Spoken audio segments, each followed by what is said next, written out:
12,000 years ago, long before the rise of Egypt, Sumer, or any civilization we officially recognize, our planet may have witnessed a catastrophe so massive, so violent, and so world-changing that it wiped an entire chapter of human history from existence.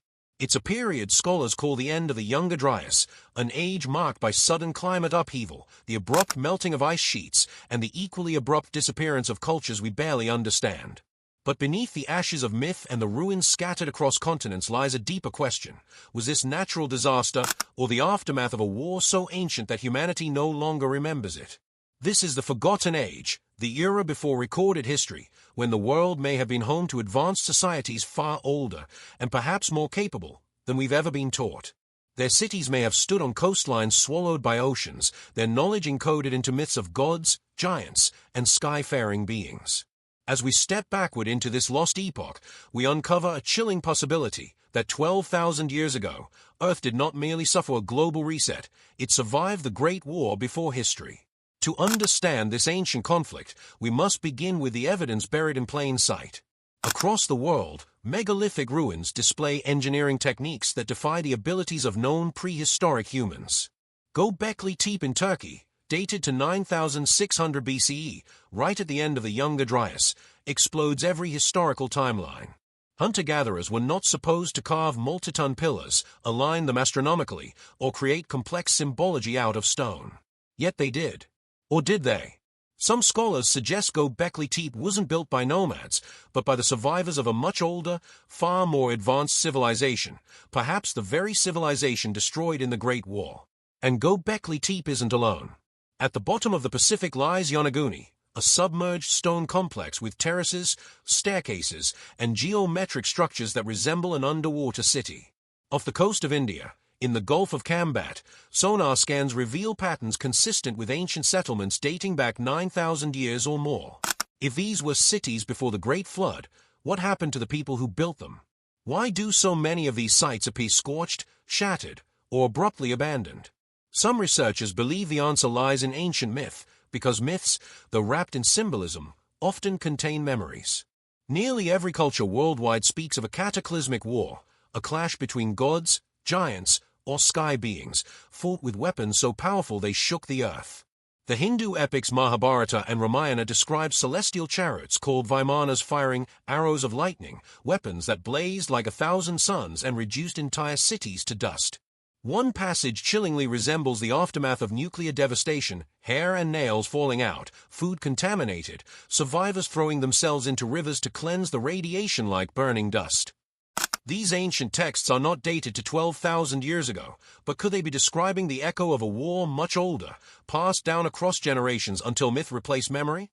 In the Middle East, Sumerian tablets speak of the Anunnaki, divine beings who ruled Earth and fought wars among themselves, leaving humanity caught in the crossfire. In Greek myth, the Titanomachy describes a war between gods and titans that shook the heavens for 10 years, causing earthquakes, firestorms, and global devastation. Native American legends speak of the sky people who battled each other with thunder and fire. Aboriginal Australians recall star ancestors who destroyed the world in a celestial conflict. When stories from opposite ends of the earth describe the same cataclysm, we must ask, did something truly extraordinary happen 12,000 years ago? Science offers clues that are no less dramatic. Around 10,800 BCE, Earth entered a sudden freeze, the Younger Dryas, lasting more than 1,000 years. Then, around 9,600 BCE, the world warmed again at an astonishing rate. Ice melted. Oceans rose over 400 feet. Entire coastlines vanished. The Clovis culture disappeared. Megafauna died out. For decades, this was attributed to natural climate cycles. But recent discoveries point toward an event far more violent, the Younger Dryas impact hypothesis. According to this theory, fragments of a massive cosmic object, possibly a comet, struck Earth in multiple locations, igniting global wildfires, causing atmospheric darkness, and collapsing ecosystems. But here is the strange part. Evidence suggests the object didn't just strike, it exploded in the air, producing blast waves similar to modern weapons. Nanodiamonds, microspherules, and shock-fused materials appear in soil layers worldwide, materials typically formed under extreme temperatures comparable to nuclear detonations. Could these cosmic impacts have been the aftermath of a war fought with technologies beyond our understanding? Some theorists propose that the Younger Dryas event was not a random cosmic collision but the result of a catastrophic weapon used by an ancient civilization, or perhaps the remains of a conflict between civilizations, human or otherwise. The sudden disappearance of advanced prehistoric societies aligns with this idea.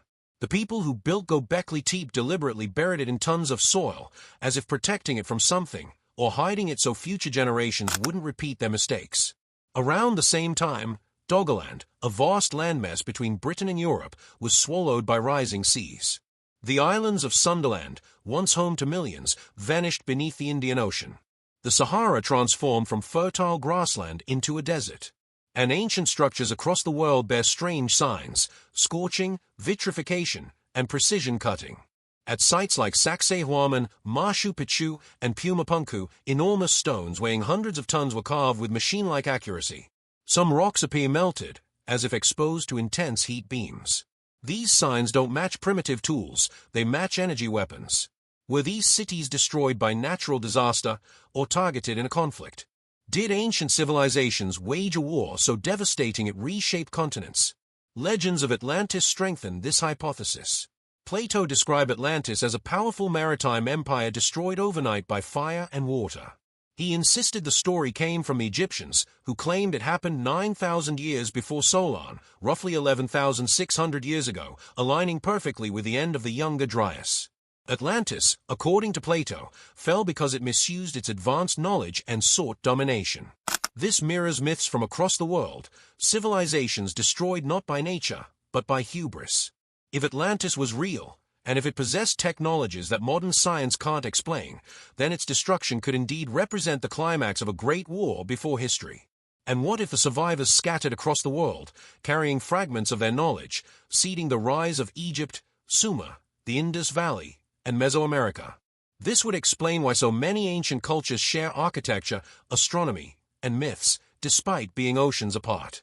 A darker possibility emerges: what if humanity was not alone during this ancient age? Some legends suggest the gods involved in these wars weren't divine at all, but an advanced species, perhaps extraterrestrial, who visited Earth long before recorded time. The Sumerians claimed their gods descended from the sky in flying craft. The Dogon tribe knew about Sirius B, an invisible star discovered only with modern telescopes. Ancient Peruvians carved images of beings with helmets and breathing apparatus. Could Earth have been the battleground of an interstellar conflict, or a failed experiment in which early humanity was caught between rival factions? If so, the Great War before history may have ended not with victory, but with the withdrawal of these beings, leaving humanity to rebuild on its own. But there's another explanation, one that connects geology, myth, and mystery. Some researchers argue that prehistoric civilizations developed high-level technologies based not on electricity or combustion, but on resonance, magnetism, and natural energy fields. If such civilizations mastered Earth's electromagnetic grid, ley lines, telluric currents, and harmonic frequencies, they may have built a global network of power similar to Nikola Tesla's dream of wireless energy transfer. The pyramids, stone circles, and megaliths could have been energy nodes in a planetary circuit. If such a system existed, conflict between civilizations could have targeted these nodes, causing catastrophic chain reactions. A war fought through resonance would not resemble our weapons. It would look like earthquakes, floods, lightning storms, and atmospheric fire. In other words, the exact phenomena recorded at the end of the Younger Dryas. Imagine an ancient world filled with powerful nations or species. Some used energy harmoniously, others weaponized it. Perhaps the Great War began not over territory, but over ideology, those who wished to unite with the Earth versus those who sought dominion over it. The battles would have been unlike anything in modern warfare. Cities lifted by resonance could have fallen from the sky. Energy grids could have ruptured continents. Atmospheric weapons could have ignited global fires. The melting ice sheets could have been the aftermath, not the cause. And when the dust settled, the victors, or survivors, chose to erase all traces of the conflict. They dismantled their machines, buried their temples, encoded their warnings into myth. Humanity, scattered and traumatized, reverted to simpler lifestyles. And over millennia, memory became legend. Legend became myth. Myth became fantasy. Now, as modern humanity approaches a new age, nuclear power, quantum energy, Geoengineering. We find ourselves repeating patterns we barely understand. Our world once again stands at a crossroads. We've created weapons capable of erasing nations, technologies that influence weather, and systems that destabilize ecosystems. We unlocking the same forces the ancients may have once wielded and lost.